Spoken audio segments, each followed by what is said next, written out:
Hello friends, हमने पिछले video में सिंपल कैश बुक पढ़ा था। कैश बुक का first kind simple cash book पढ़ा था। आज हम पढ़ेंगे second kind two column cash book. Two column cash book और सिंपल कैश बुक के जैसे ही हैं, बस थोड़ा सा फर्क है, इसमें एक कॉलम एक्स्ट्रा होगा अमाउंट का। जैसे टू कॉलम कैश बुक, ये लेजर के जैसे फॉर्मेट होगा। ये डेबिट साइड में डेट,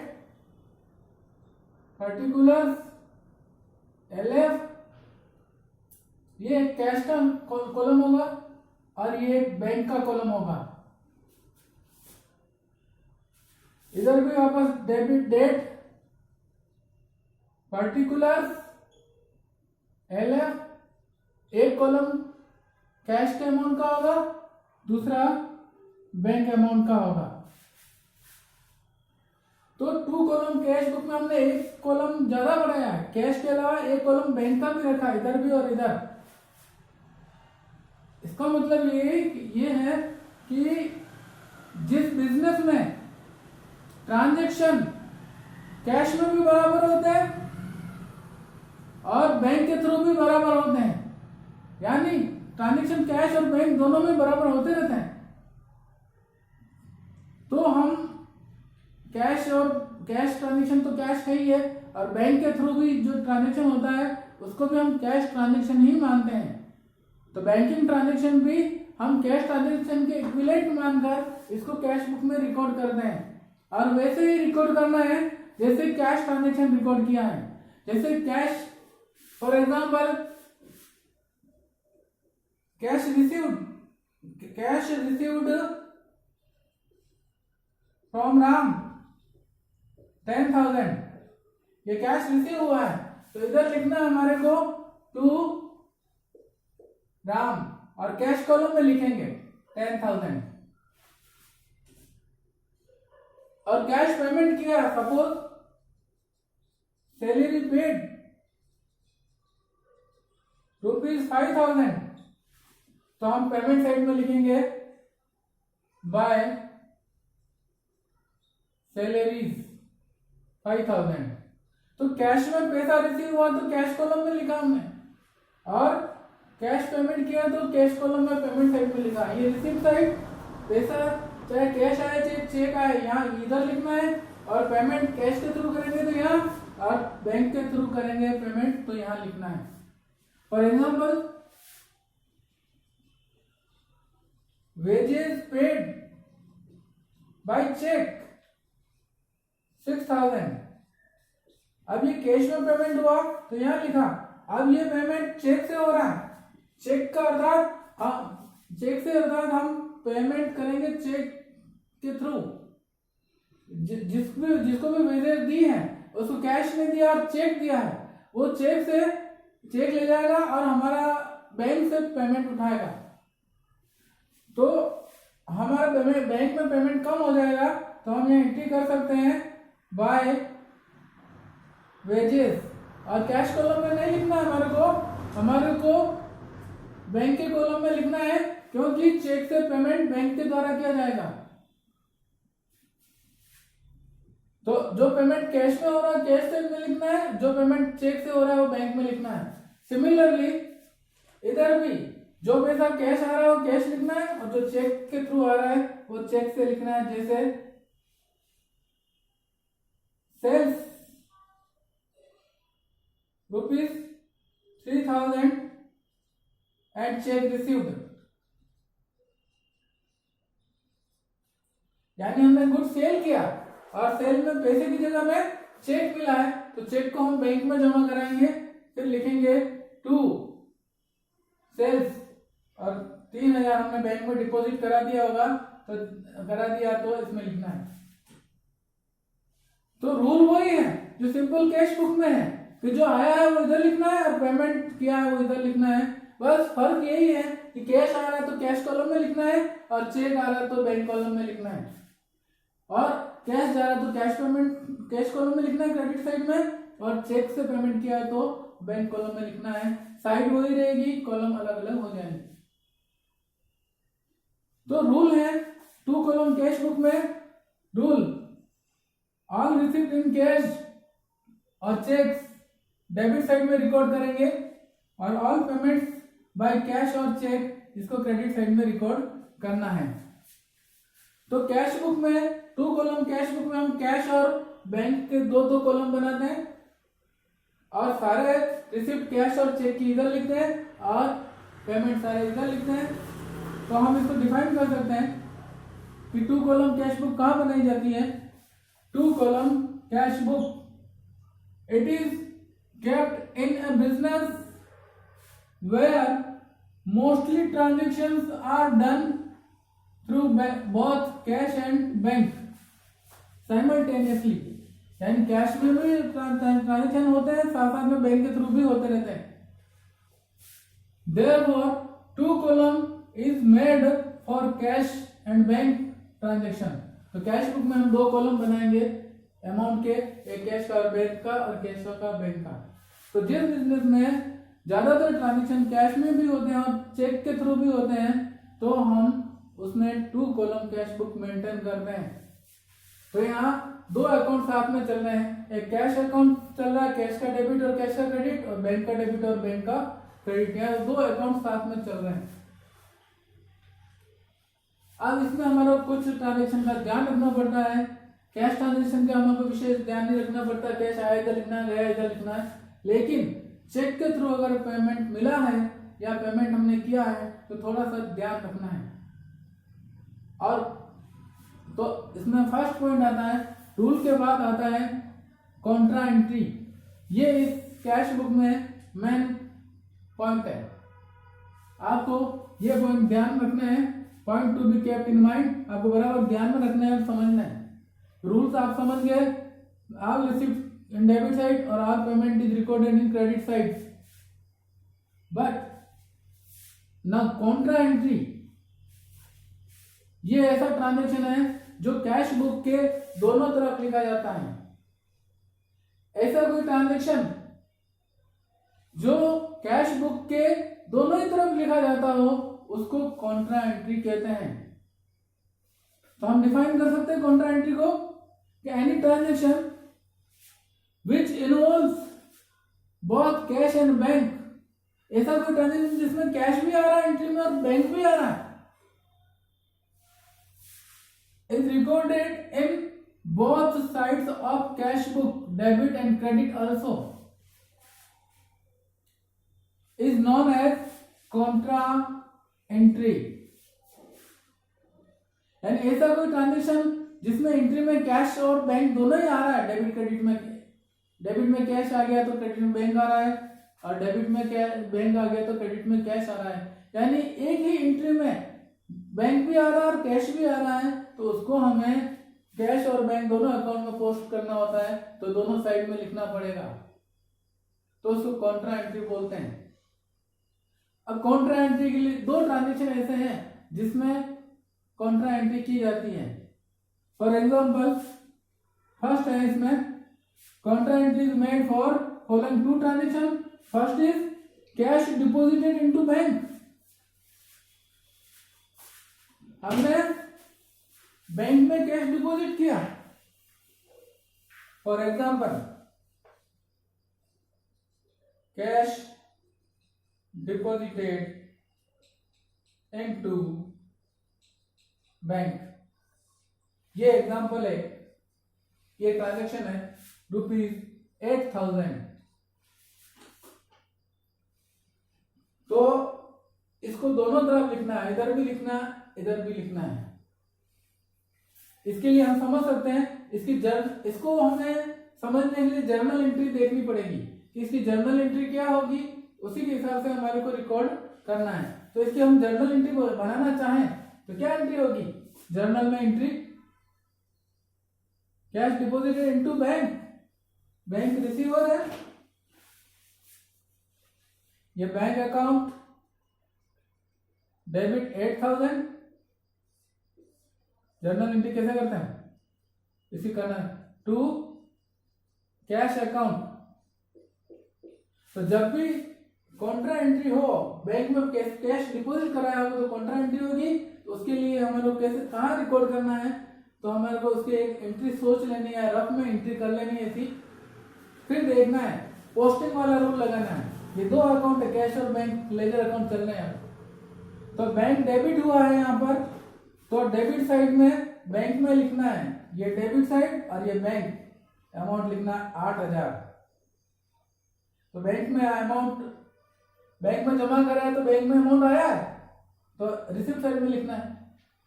और यहाँ लिखेंगे टू कैश अकाउंट, यहाँ अमाउंट बैंक का होगा तो यहाँ कॉलम में कैश होगा, पर्टिकुलर में कैश होगा। अब देखो ये हो गई पोस्टिंग इसकी। अब कैश अकाउंट की पोस्टिंग करो। कैश अकाउंट क्रेडिट हुआ है एंट्री में 8,000, इसका मतलब कैश अकाउंट कैश बुक में भी क्रेडिट में लिखना है। ये 8,000 यहां लिखेंगे, और कैश में लिखना, कैश कॉलम में, ये कैश कॉलम में आएगा, ये बैंक कॉलम में डेबिट में, कैश कॉलम में क्रेडिट में। और यहाँ कॉलम कैश का है तो पर्टिकुलर में बैंक आएगा, बैंक अकाउंट। तो कैश का कॉलम होगा तो बैंक लिखना है, और बैंक के कॉलम में एंट्री करिए तो कैश लिखना है। फिर इसको कॉन्ट्रा एंट्री लिख देंगे, लेजर कॉलम लिख देंगे कॉन्ट्रा, सी करके मार्क कर देंगे, अर्थात ये एंट्री दोनों तरफ हुई है और ये कॉन्ट्रा एंट्री है। तो एक तो रूल ये, एक तो नियम ये है कि आप एंट्री करके देख लो, और एंट्री के हिसाब से बैंक के डेबिट में बैंक है तो बैंक कॉलम में लिख दो, और क्रेडिट में कैश है तो कैश कॉलम में लिख दो। या दूसरा, हम दूसरे तरीके से भी सोच सकते हैं इसको कि बैंक में पैसा जमा हुआ तो बैंक में पैसा आया है तो बैंक में ये रिसिप्ट साइड में लिखना है, और कैश में से पैसा गया है तो कैश कॉलम में पेमेंट साइड में लिखना है। तो दोनों तरीके से सोच सकते हैं, जो तरीका आपको ठीक लगे उसी हिसाब से आपको याद रखना है। दूसरी कॉन्ट्रा एंट्री होती है cash withdrawn from bank for office.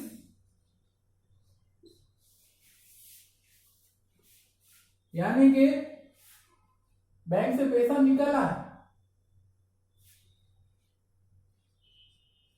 Cash withdrew from bank for office use,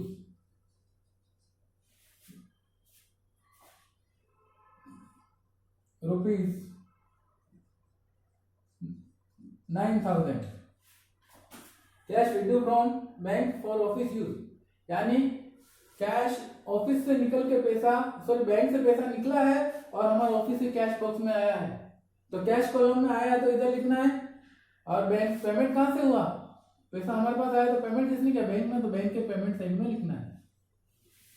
या फिर इसकी एंट्री करके सोचे, एंट्री क्या होगी, कैश हमारे पास आ रहा है तो क्या एंट्री होगी इसकी, cash account debit 9,000, who is giver, bank account 9,000। तो हम पोस्टिंग के रूल के हिसाब से भी इसको यहाँ रिकॉर्ड कर सकते हैं। कैश यहाँ डेबिट हो रहा है तो ये कैश, तो डेबिट साइड में कैश कॉलम में लिखना है, ये डेबिट साइड और कैश कॉलम, कैश है तो कैश कॉलम में लिखा हमने 9,000।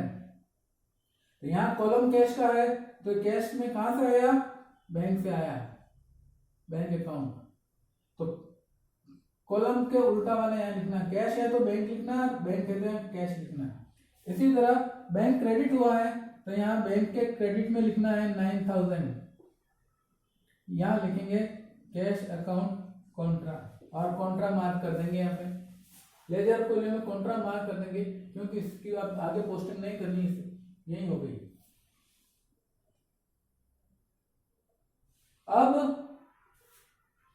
दूसरे तरीके से सोचिए, एंट्री करके भी यहाँ रिकॉर्ड कर सकते हैं और बिना एंट्री के भी हम यहाँ रिकॉर्ड कर सकते हैं। सीधा सीधा सीधा सोचना है, cash withdrew from bank for office use, bank से पैसा पेमेंट हुआ है और ऑफिस में आया है, तो ऑफिस में आया तो कैश कॉलम में लिखना, कैश बॉक्स में रखा हमने, और बैंक से पेमेंट हुआ तो पेमेंट साइड बैंक की है, तो कैश में आ रहा है और बैंक से जा रहा है पैसा।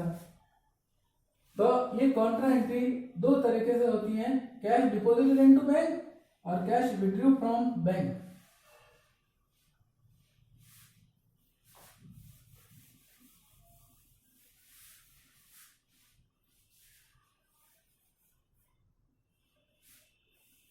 तो अब मैं इसको एक बार वापस समझते हैं कि कॉन्ट्रा एंट्री दो ही केस में होगी। सपोज ये हमारा बिजनेस है और ये हमारा बैंक है,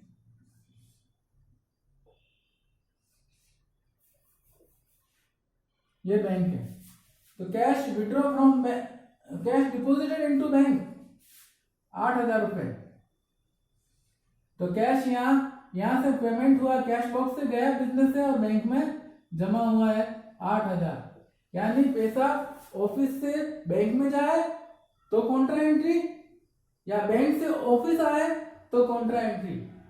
दूसरा उदाहरण, cash withdraw from bank for office use 9,000। अब हमने उल्टा किया, 9,000 रुपये निकाला, बैंक से पेमेंट हुआ और आया कहाँ, कैश में आया है 9,000। तो कैश में आया है 9,000, कैश में लिख दिया, बैंक से पेमेंट हुआ बैंक में, इधर पेमेंट में लिख दिया। तो दो ही केस में कॉन्ट्रा एंट्री होती है कि पैसा ऑफिस से बैंक में जाए या बैंक से ऑफिस में आए तो कॉन्ट्रा एंट्री होती है। अब तीसरा रूल है, Contra entry is not made for drawing from bank for personal use. Bank से पैसा निकाला ऑनर ने और ऑफिस में नहीं लाया, बैंक से पैसा निकाल के ऑफिस में नहीं लाया, वो घर ले गया, तो कॉन्ट्रा एंट्री नहीं होगी, क्योंकि पैसा ऑफिस से बैंक से निकल के ऑफिस में नहीं आ रहा है, इसलिए कॉन्ट्रा एंट्री यहां नहीं होगी। क्योंकि for example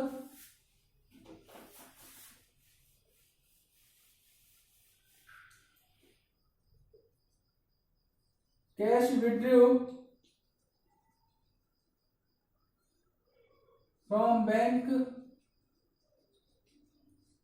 for personal use rupees 5,000, यानी 5,000 रुपये ये ऑनर का घर, हाउस ऑफ ऑनर। तो ये ऑनर गया, यहां से 5,000 रुपये निकाले और यहां आए, तो इसकी कॉन्ट्रा एंट्री नहीं होगी, क्योंकि पैसा निकल के कहीं और गया है, पैसा निकल के हमारे पास आया 9,000 तो कॉन्ट्रा एंट्री है, पर पैसा निकल के ऑनर के घर गया है तो उसकी कॉन्ट्रा एंट्री नहीं होगी। तो जब भी पैसा बैंक में निकल के कहीं और जाएगा तो उसकी कॉन्ट्रा एंट्री हमें नहीं करनी है, उसको खाली पेमेंट साइड में खाली ये लिखेंगे, पेमेंट साइड में लिखना है ड्राइंग्स, और ड्राइंग्स कहां से करी, कैश में से करी तो यहाँ, और बैंक से करी तो यहाँ लिखना है, बस इसी साइड पेमेंट साइड में लिख के छोड़ देंगे। तो इस तरह से ये एंट्रीज होती हैं। रूल ये है, कॉन्ट्रा एंट्री दोनों तरफ करनी है।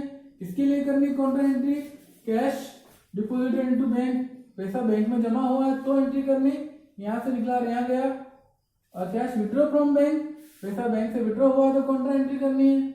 और तीसरा ड्राइंग्स, बाहर गया पैसा, हमारे ऑफिस में निकल नहीं आया तो कॉन्ट्रा एंट्री नहीं करनी। अब नेक्स्ट रूल, चेक के बारे में, क्या क्या पेमेंट किया है तो क्या करना है, सैलरी का पेमेंट किया, रेंट का पेमेंट किया तो क्या करना है, वो इधर लिखना है।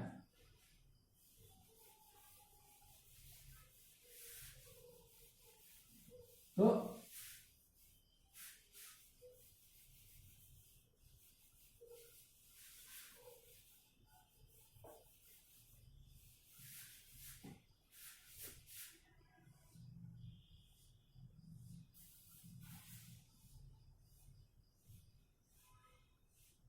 कुछ एग्जांपल से और समझेंगे। अब चेक से पेमेंट बाय चेक्स, तो क्रेडिट साइड में लिखना है अपने को, क्रेडिट साइड बैंक कॉलम में लिखना है सारे।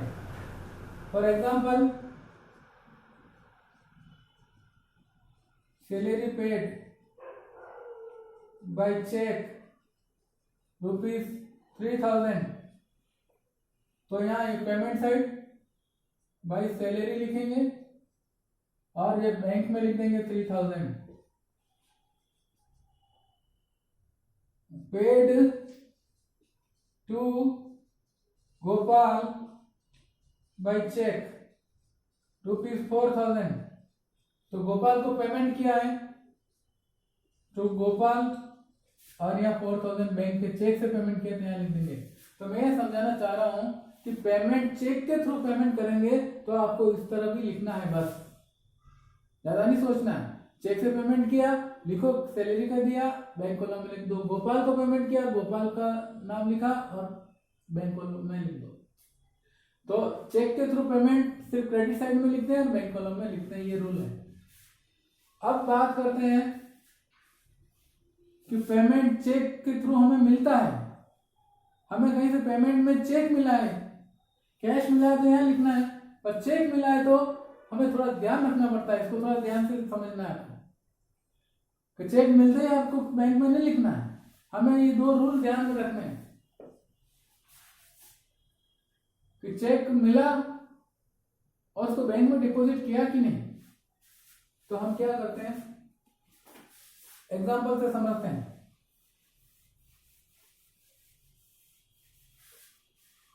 पहला रूल है, if cheque received and deposited into bank on same day. Cheque मिला और सीधा हमने बैंक में जमा करा दिया तो पैसा कहाँ गया, बैंक में आएगा सीधा। For example, cheque received from Raju and deposited in bank. Transaction में क्लियर लिखा है, चेक राजू से रिसीव हुआ और बैंक में डिपॉजिट हो गया, तो सीधा चेक कहाँ गया, बैंक में लिखेंगे डायरेक्टली टू राजू। किससे मिला, राजू से मिला है। और कहाँ गया बैंक, कहाँ पड़ा है चेक,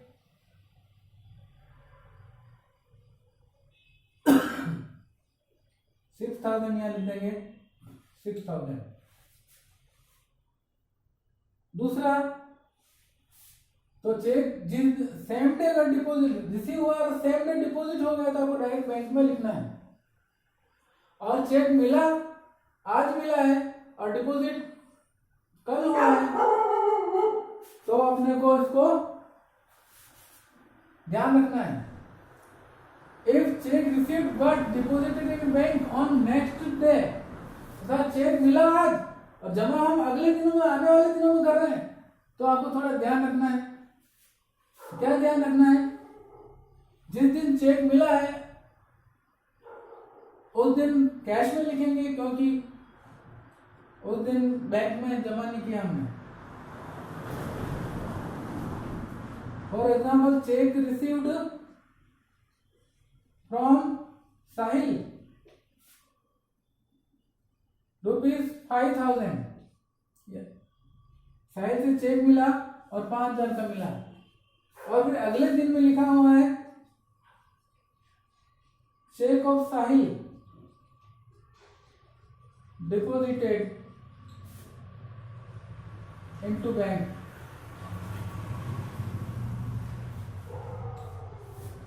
यानी चेक डिपॉजिट, चेक आज मिला है लेकिन आज चेक मिला और बैंक में छुट्टी, शाम को लेट मिला, बैंक बंद हो गया, तो हम चेक को कहाँ रखेंगे, बैंक के बाहर फेंक के तो नहीं आ जाएंगे हम चेक मिला है आज हमें, हम बैंक में जमा कराने गए लेकिन बैंक बंद थी तो चेक को हम ला के कैश बॉक्स में रखेंगे।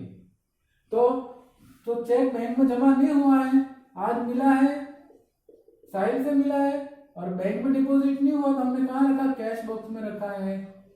ये कैश बॉक्स में रखा है चेक, तो उस दिन बैंक में नहीं लगना। चेक मिला है लेकिन चेक बैंक में जमा नहीं हुआ तो बैंक में नहीं लिखना, आपको कैश बॉक्स में लिखना है। हाँ, नेक्स्ट डे फिर ये चेक जैसे ही बैंक खुलेगा हम चेक जमा करा देंगे, तो यहाँ कैश बॉक्स से बैंक में जा रहा है तो कॉन्ट्रा एंट्री होगी। तो अब ये बैंक में जमा होने गया 5000, तो यह लिखेंगे to cash contra entry, 5 bank में चला गया तो बैंक में लिखना है। अब चेक गया कहाँ से था, कैश बॉक्स में से गया था तो पेमेंट कैश बॉक्स से हुआ तो कैश बॉक्स कैश कॉलम में लिखेंगे और यहाँ लिखेंगे बैंक कॉन्ट्रा एंट्री। तो आपको समझ में आ गया होगा कि कैश और चेक्स की एंट्री कैसे करनी है और किस ट्रांजेक्शन की कॉन्ट्रा एंट्री करनी है। अब इस सारे रूल को हम किसी इलस्ट्रेशन से समझेंगे। पूरा इलस्ट्रेशन होगा, उसको हमें कैश बुक में कैसे रिकॉर्ड करना है, डिफरेंट ट्रांजेक्शन को कैसे रिकॉर्ड करना है, वो हम नेक्स्ट वीडियो में समझेंगे। Thank you.